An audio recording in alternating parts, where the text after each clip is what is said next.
Widening out the global scale, the World Health Organization today said that the containment of the virus is, quote, feasible and must remain the top priority for all countries. Right now, 80% of cases outside of China are in South Korea, Italy, Iran, and Japan. In South Korea, there are more than 4,200 cases with 22 people dead. And in Iran, at least 66 people have been killed by COVID-19. Schools there remaining closed through next week. Travel in and out of these areas has been restricted, and the list of the cities that airlines are restricting travel to continues to grow. Our Maggie Rulli has more.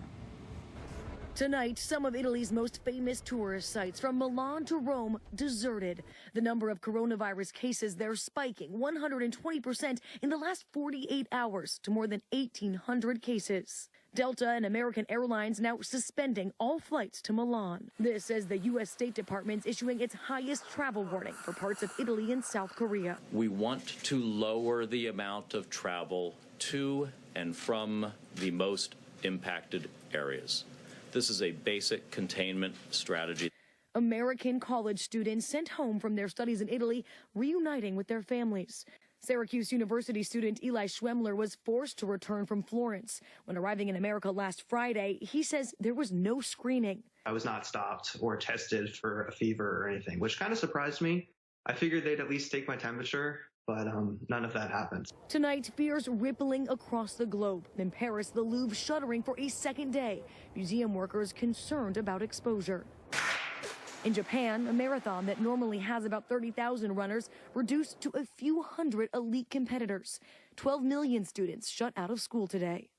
A church in Rome closed after a priest was infected. At his first public appearance in days, the Pope struggling with a cough, addressing the crowd. Admitting he has a cold, he's canceled his next public event, although there is no connection to the virus. And Maggie Rulli joins us now from London. And Maggie, what's the latest on the screening process for international travelers to the U.S.? Well, this is where we're already starting to see such disruptions happening. The travel process. We know that flights are being canceled and postponed and suspended all around the world. Flights leaving the U.S. Many airline carriers are already canceling flights to places like Milan, places in South Korea. As we talked about, the U.S. is already telling all U.S. citizens to avoid any travel to countries like South Korea, countries like Italy. So these are major restrictions being put into place. But we're also seeing it now from the other way. You ask about travelers entering the United States. We're getting some new protocols saying that many travelers from these high-risk countries are going to start getting screened at those countries before they enter the United States. But, Lindsay, there's still so many questions about the screening process once they come to America.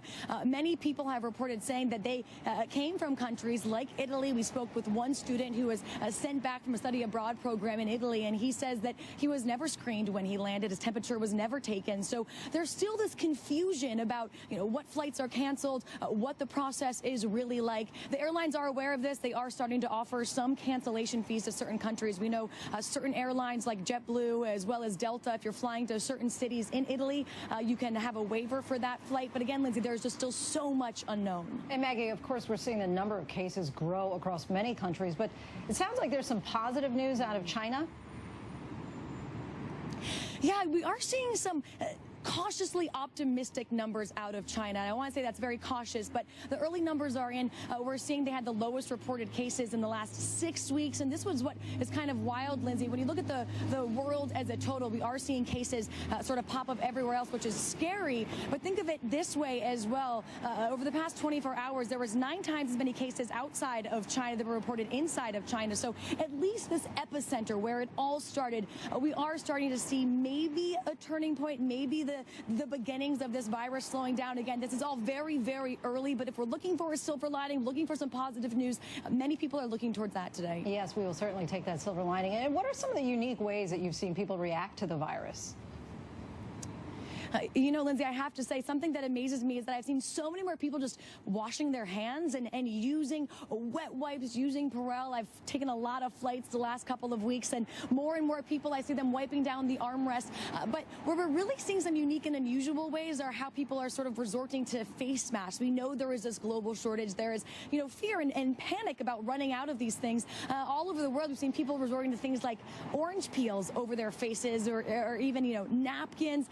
There's been directions for make your own face masks. So people are trying to get creative, but as much as you almost think it looks silly, it also speaks to this fear that's in the air, that people feel the need to resort to these kinds of things, especially when you hear about those shortages. So it'll be interesting to see how it's going forward. A reminder that here in America, the CDC does recommend that people leave those face masks for professionals caring for people, but I guess we're going to see a run on all sorts of things like that going forward. Lindsay. And maybe that's where the orange peels come in, people trying to be organic and at the same time preserve the face masks for those in the medical field. Maggie Rulli, thank you so much in London for us tonight. We appreciate it.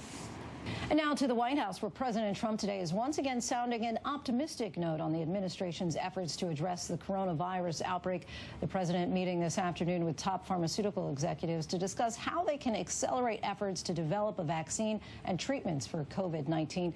So let's bring in ABC's Terry Moran from the White House. Good evening to you, Terry. First question to you. The president at times seemed to play down the threat from this outbreak last week. So how has his message changed now that we're seeing more cases and more deaths in the U.S.? You know, Lindsay, it's a big change in tone.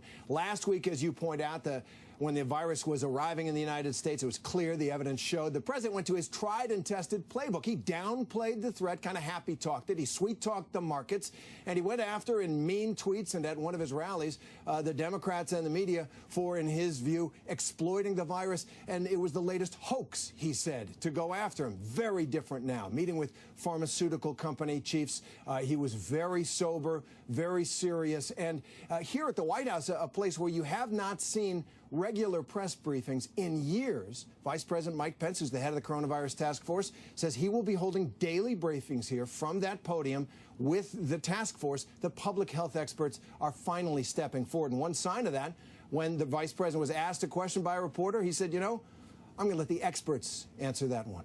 And, of course, accurate information is so critical at times like this. There were concerns last week about the administration controlling the flow of information from health officials. Is there still any concern on that front? Well, there is. It's clear that Dr. Anthony Fauci of the CDC and other public health experts who have wide experience in these kinds of matters will be stepping forward, will be the public face of the government's response to this. It will be coordinated through the vice president's office, though. And I think the reason people were concerned, look, there's a benefit to that, so you don't have multiple messages, one message for the public. The question is, would it be politicized? This is an administration which, for a lot of Americans, cannot be trusted in much of its public remarks and public statements. And so the time will tell just how straightforward, how clear, how consistent, even if the news is bad, we will get from the podium here at the White House. Lindsay? Terry Moran at the White House for us. Thanks, Terry.